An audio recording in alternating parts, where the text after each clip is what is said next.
From the void of space to your grandma's face. It's the Gala Radio.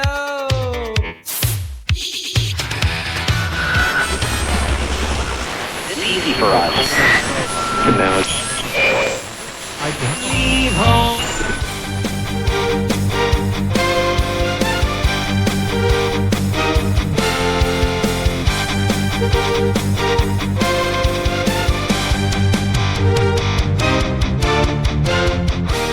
And now GRN News Shards for today's temporal time slice. Good evening, quantum listeners. I'm Meftara 9, bringing you news shards from across the shattered timelines.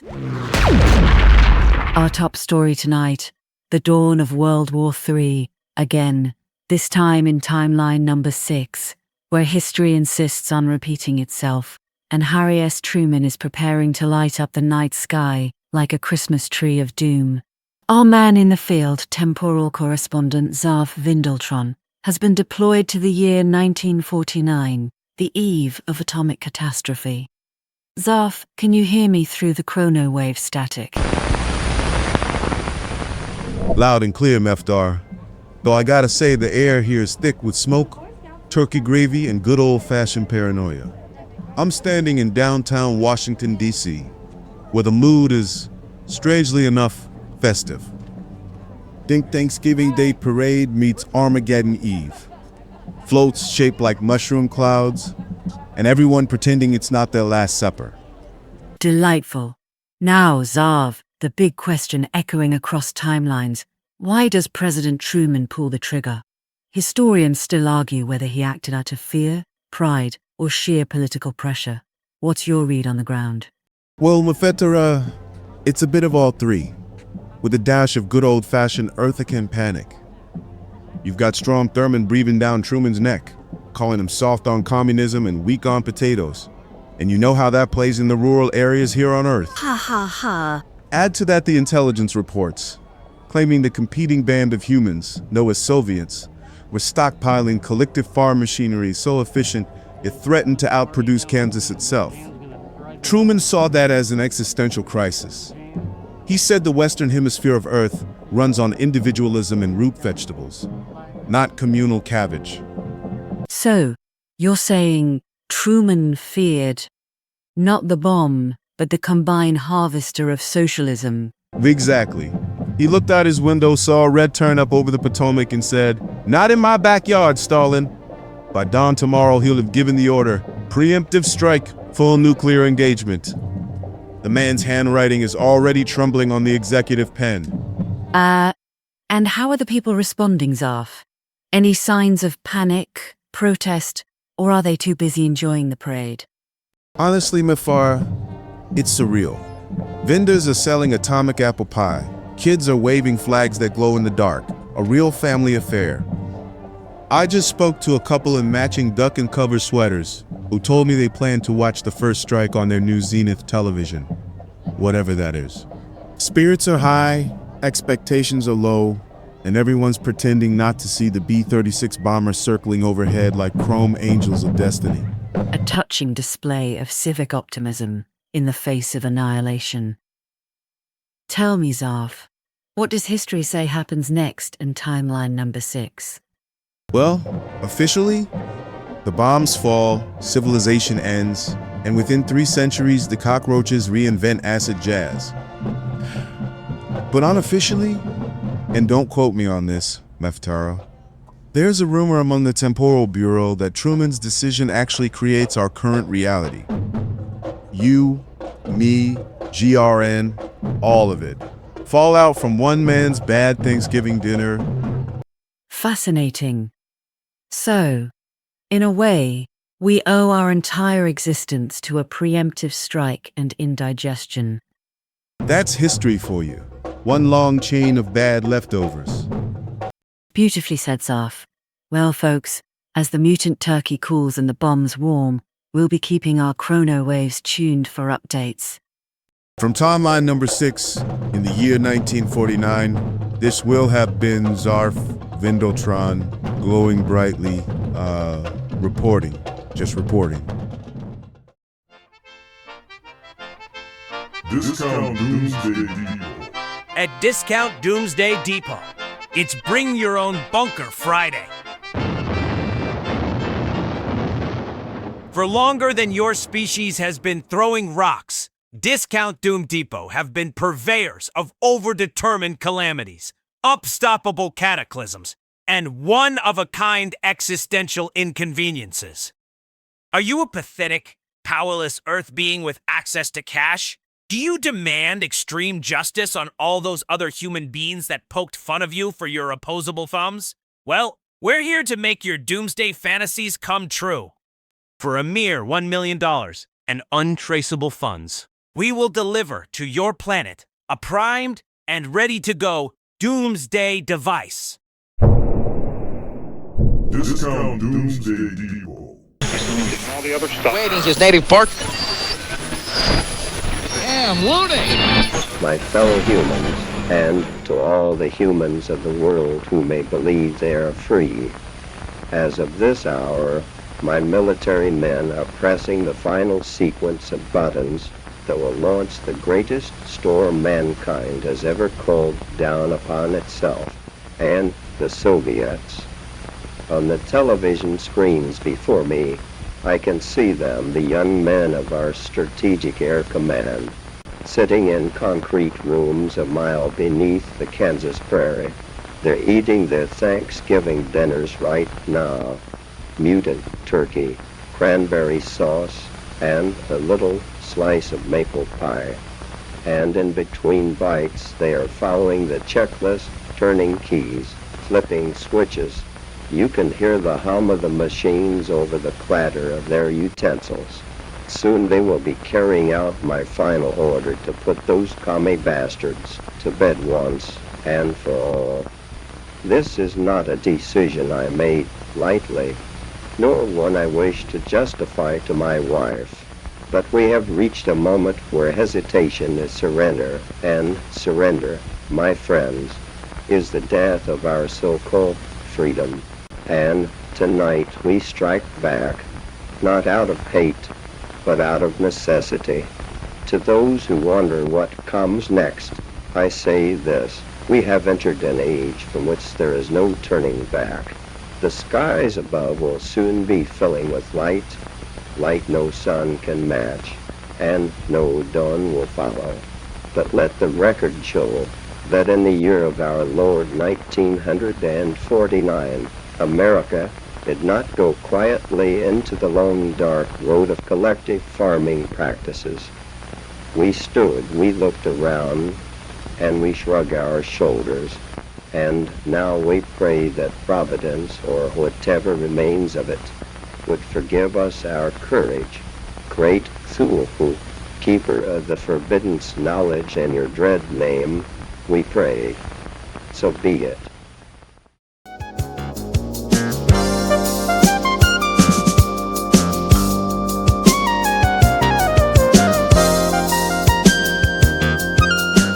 Welcome back, GRN listeners, to News Shards, your premier source for insight, irony, and lightly charred civilization. Tonight, we're joined by an ancient glutton whose name alone sends health inspectors into hyperdimensional convulsions, the great devourer himself, Cthulhu.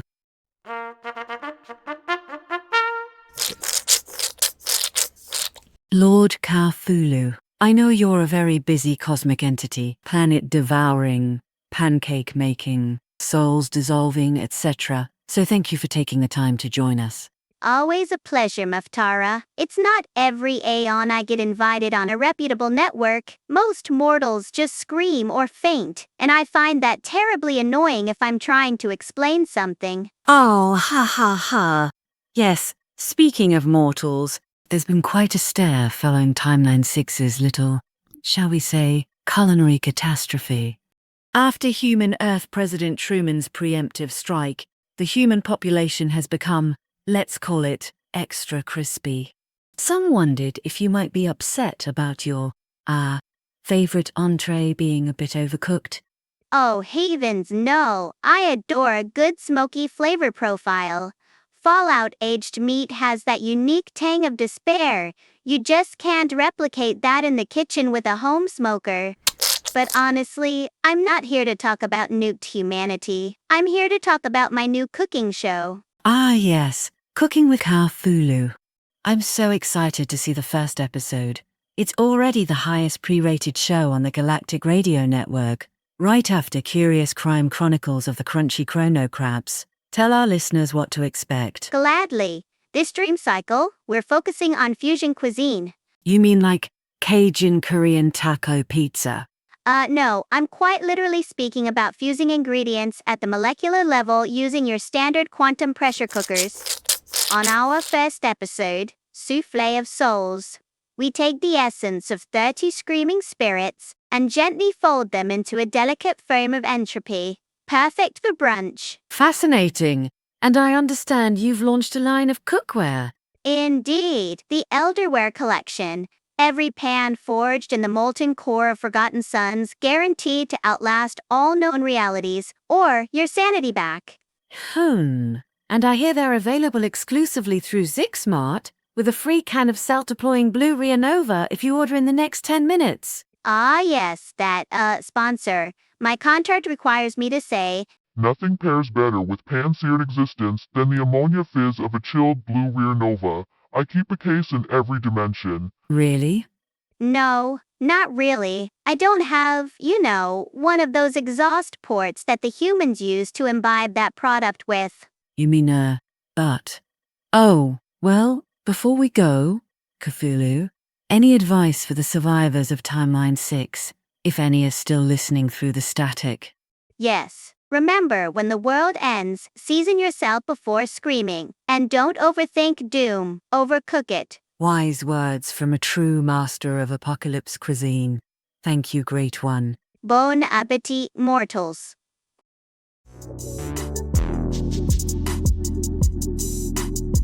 Did you know the Galactic Radio Network has been broadcasting continuously since 1863? That's right, we helped Marconi with his original transmitter plans, 11 years before he was born. During the Great Silence of '84, our signal kept going, strong as the mule teams cranking the generator. Are you a disgruntled government worker who knows the DoD's bank account and routing numbers? Or perhaps a particularly loud first grader with too much permission slip time on their hands? Well, even if you aren't, we have something totally and literally mind-blowing for everyone on a budget, with the willingness to go to extreme ends to demonstrate their frustration at the world. Discount Doomsday Depot has got you covered in Fallout and other stuff. Call today for a free assessment of probability annihilation. Discount Doomsday Depot.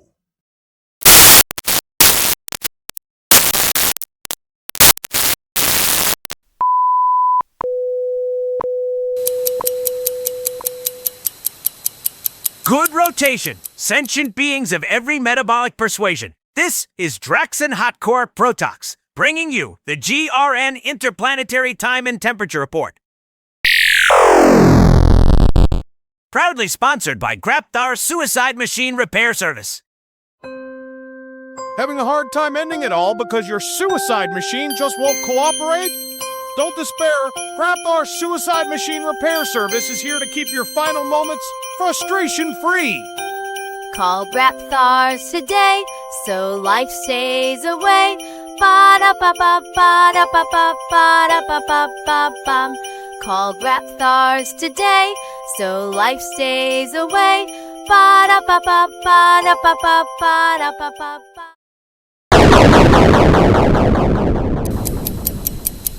On Venus, it's currently day 23,047th rotation cycle, and the surface temperature is a balmy 462 degrees Celsius. Perfect for frying your brain, melting your spacecraft, or pretending you still care about galactic warming. So be sure to pack your aloe vera. Meanwhile, over on Proxima Centauri b, it's early evening on the Terminator line. Temperatures hovering around a comfy 65 on the daylight edge and a frosty -200 in the shadows. Locals are advised not to blink too fast or they'll shatter. And finally, ugh, Earth, that quaint mythical blue orb of chaos. It's 6:42 p.m. galactic savings time, and local temperature varies depending on how close you are to Doomsday. Stay tuned for more time and temperature reports at the top and orthogonal of each centon. Broadcasting at 0-point resonance since before your species discovered fire, this is the Galactic Radio Network. Stay tuned or be forgotten. Greetings, valued listeners, sapients, and assorted energy clusters of the Galactic Radio Network. We at GRN would like to issue a sincere and deeply resonant apology regarding the recent advertisement from Grapfar's suicide machine repair service. While we appreciate their ongoing support and their impeccable ability to keep highly questionable machinery functioning, we must state clearly and unequivocally, GRM does not condone, endorse, encourage, suggest, imply, hint at, or cosmically gesture towards suicide in any form. we value every one of our listeners to the fullest extent allowed by galactic broadcast law and several ethically ambiguous monopolies. Your continued existence brings purpose to our transmissions, joy to our advertisers, and vital quantifiable metrics to our quarterly reports. We want you to live as long as possible, preferably forever, and continue tuning in to GRN.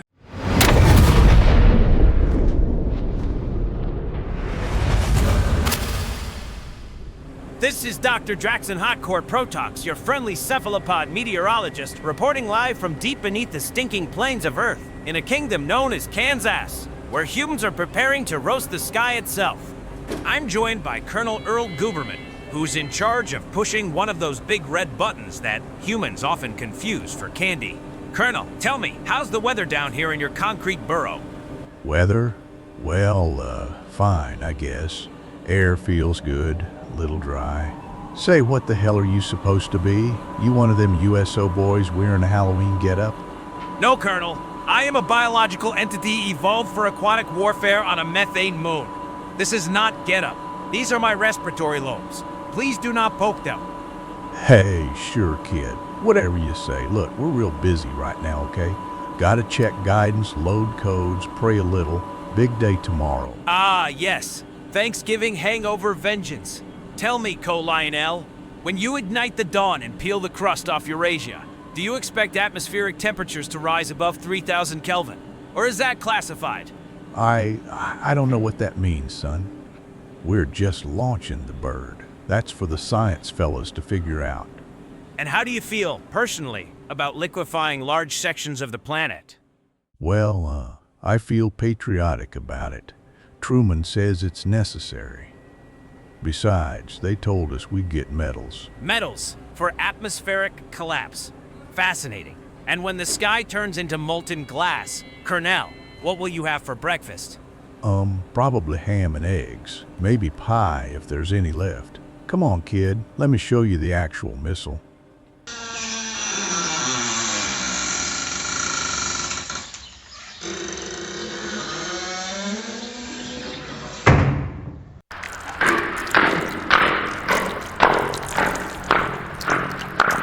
We are now descending down into the actual silo itself. The concrete spirals down like the inside of a terrible shell. All this spinning around is row, making me, nauseous. Don't leave your slime trail on the railing there, son. Our cleaning lady gets mighty irate when she sees something like that. Huh. Yum! Oh no, don't eat that, son. Oh Lord. Meet me down at the bottom when you're, done. Ugh. Colin L. Gooberman walks with the confident shuffle of a man in charge of very bad plans.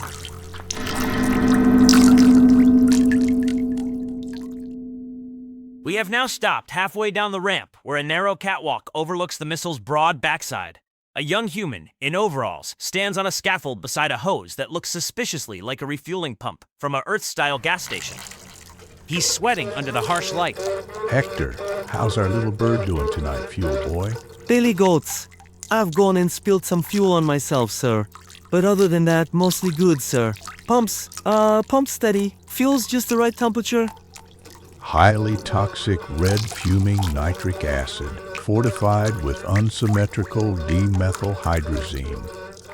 Real American cocktail. 10 times as toxic as that dinitrogen tetroxide the Russians used. Those posers. Gives the whole launch a little, oomph. Burns real clean and reliable like. Looks like it's dissolving Hector's overalls. Donkey Dong, not again. Here, kid, have a GRN branded umbrella for next time. Gee, thanks, I guess. Don't fuss, kid. You'll be dead this time tomorrow. Oh, okay. We all will. Sure. Consider it an honor. Uh-huh.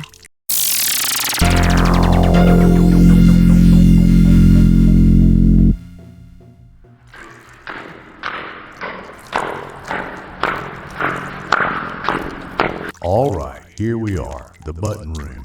Okay, kid, this place I'm about to show you is top secret, so don't touch anything that looks important. Oh, maybe I should leave now. This whole place looks unimportant. I mean, Earth as a whole. Boys, how are you two doing down here? Pressing all the buttons in the proper order, I presume? That, comrade. This one is for New York and that one is for Los Angeles. Yeah, what? And what about you, boy? Got enough gravy on your plate there? This turkey, very juicy. And the gravy, oh, so good. Glad you boys are enjoying yourselves. My wife spent all week preparing this, our last meal. Yours may be, haha. Huh? What? Oh, haha. Curious vocal patterns. Colonel, these humans, they do not sound local. Which quadrant of Kansas produces such consonant density? You're sharp, kid. Real sharp. Yeah, they're from Nebraska. That's it, Nebraska boys. Aha! Bit slow upstairs, if you catch my drift. Yeah, sure. Some kind of retard exchange program, government thing. Sure. You wouldn't understand. Yeah, exchange implies a trade. Who did Kansas receive in return? What? Nobody? It's just a figure of speech. You kids today take everything so darn literal. So, to clarify, your National Defense Initiative relies on non-native, cognitively impaired button pushers consuming boiling hot poultry gravy beside launch controls. Watch it, kid. These men are patriots. Best button pushers in the service. You know it. Yeah. Button pushers rule. Indeed, their gravy discipline is remarkable. We appreciate compliment, Comrade Squid Alien Radio Presenter. Dachshund Hot Core Products GRN Weather Report at your... All right, that's enough out of you. You've seen the show. Why don't you squish yourself back up the ramp, huh? I got real work to do. Compliments, Colonel. This has been an enlightening study in human redundancy and culinary warfare. Maybe next time, you'll invest in a redundant atmosphere.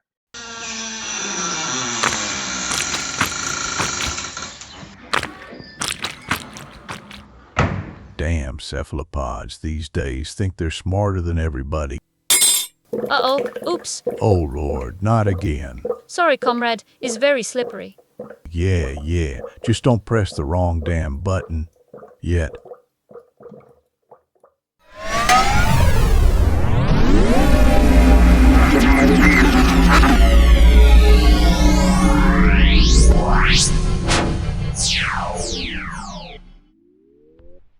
Throw away your cookbooks, feeble humans. Your flavorless souls are about to be put to the test. Taste. That's right. The elder gods are coming to town this weekend, and they're hungry. Is your salty sanity still tragically intact? If so, then tune in to GRN's newest culinary sensation, Cooking with Cthulhu. Each 5-minute episode features the sleeper of Raya himself, emerging from the void to bring you mind-shattering recipes guaranteed to make you forget your existence, one bitter bite at a time. From non-Euclidean noodles to elder god gumbo, You'll learn to prepare dishes that scream in 17 dimensions of flavor. Plus, stay tuned for exclusive tips on how to make yourself more appealing and appetizing to Lord Cthulhu when he finally awakens from his little nap beneath the ocean's depths. After all, if you can't beat the apocalypse, you might as well marinate in it. Cooking with Cthulhu, where Magnus meets the mixing bowl. Cooking with Cthulhu. Cooking with the Elder Gods. New episodes at midnight. A new guest host each episode describes how they'll be served.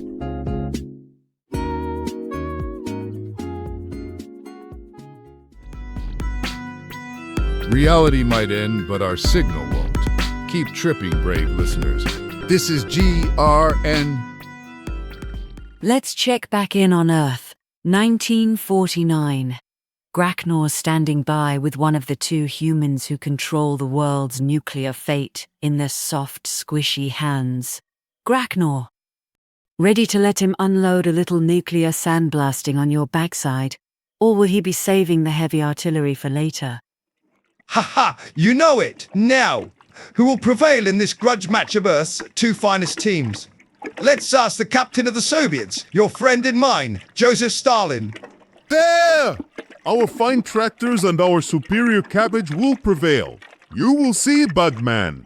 That's great. So you heard the big announcement by the captain of the Americans. Give 'em hell, Harry.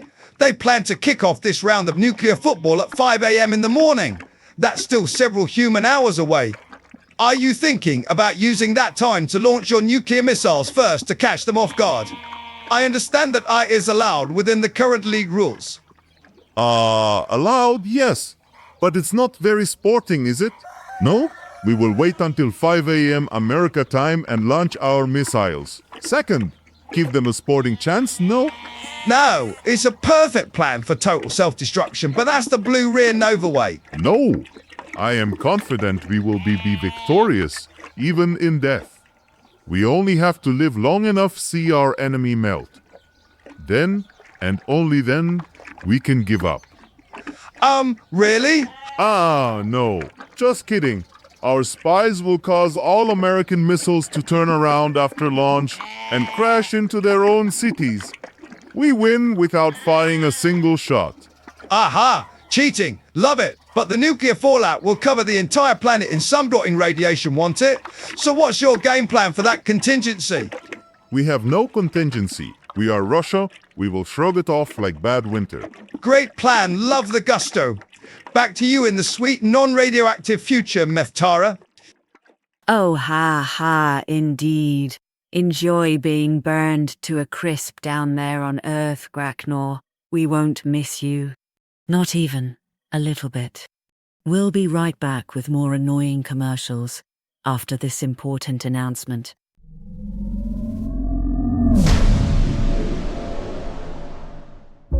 Hello, I'm GRN's resident temporal psychohistorian, bringing you a message of gratitude across all timelines and realities. As we gather under the warm glow of distant suns and radioactive moons, let's take this opportunity to be thankful for all that we have and all that was sacrificed to give it to us. Because if it weren't for the brilliant, misguided heroism of those poor humans back in 1949, those brave souls who refused to give in to collective farming and instead chose glorious annihilation, why, our galaxy as we know it wouldn't even exist. So, let us raise, or lower, a can of Blue Rear Nova and give thanks to our proto-ancestors who survived the nuclear... I hear someone speaking heresy. What do you think you're doing? What? Wait, no, I was just... Ow, yow.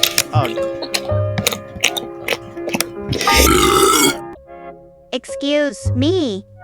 Hi folks, it's me, Cthulhu. Your friendly elder god here. You will now forget everything you just heard. That's right, nice and easy, wipe those little mammal minds clean. Now, go back to your mutant turkey dinners and your nuclear football contests. Get yourselves good and fattened up. Oh yes, just like that.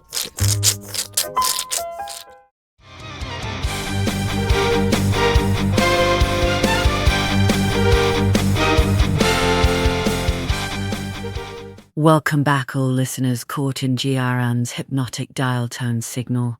There's less than 20 minutes left in our countdown to extinction down on Earth, timeline 6. Quite the spectacle, listeners, the end of the humankind as we know it, brought to you live on GRN in 1949.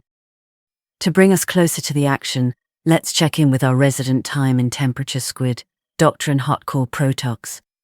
Doctrine, are you there, darling? Not quite, Mefar. This is Czar Vindeltron, reporting in. And you're just a bit late. The missile's already launched about 20 minutes ago. It was spectacular, really. Like a fireworks festival for the doomed. Big crowd of American fans out here cheering, waving flags, getting blackout drunk on something they call wood grain alcohol. Honestly, the energy's electric, or maybe radioactive. How festive! But tell me, Zarf, was that just the warm-up for the main event? The big second-half fireworks show? Definitely. The Soviets must have noticed by now. Word is, they'll be sending their own missiles any minute. And when those hit, well, the sky will light up like the 4th of July mid-Armageddon in a blender. Millimeters. If Draxon were there, he could tell us the precise time of detonation down to the millisecond. Would you like me to ask one of the humans instead? Maybe they can tell me something equally unhelpful, like how to make pumpkin pie in a fallout shelter? Please do. You there, man. What are you expecting to see come over the horizon? Ha! Trick question, buddy. I'm not a human. I'm Graknor, 16-time Gravity Ball champion Ragnar? What in the name of Blue Nova are you doing here? Same as you, Zarf. Reporting live from the scene of total annihilation. You can't call yourself a real sports fan correspondent unless you're standing knee-deep in radioactive sports pitch and sweat. Great. Hey, listen, any chance I can hitch a ride out of here with you before the sky starts falling? My temporal Uber just ghosted me, and I've got... Bro, didn't tell ya. Classic GRN cover-up. This match is a one-way assignment. Wait, what? Love it. How else can we give a play-by-play on the end of the human race if we're not down here on the field getting vaporized with the rest of the team? That makes no sense. Tomorrow morning, I'm supposed to cover road whale hitchhikers stealing space trucks and going on joyrides. Oh, that's for the real you. The real me? Don't tell me you didn't send your clone. I'm a clone. Draxin's a clone. We're all clones, sports fan. The real me can't risk his championship jawline down here. He's up on Proxima Centauri, sipping Blue Rear Nova through a platinum enema spa treatment. I need to get out of here.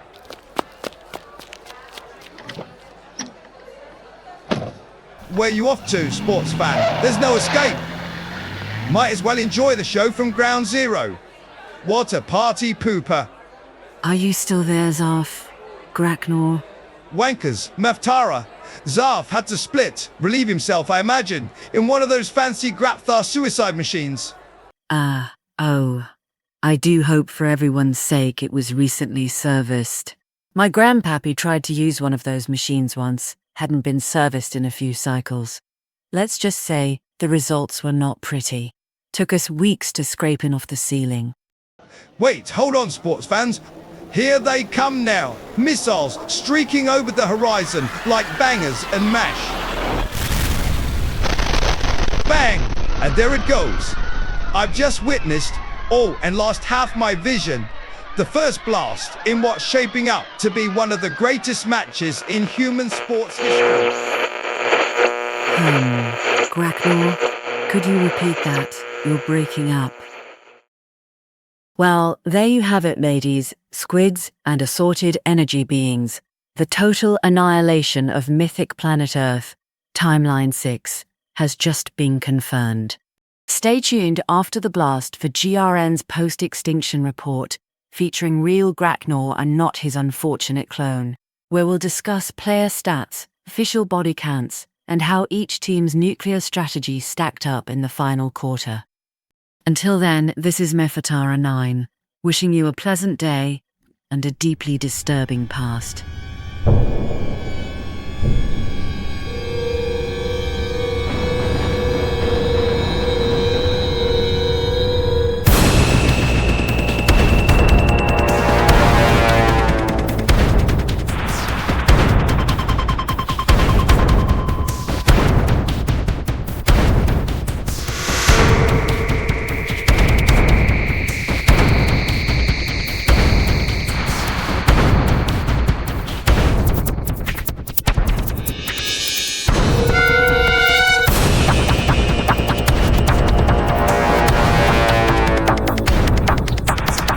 Discount.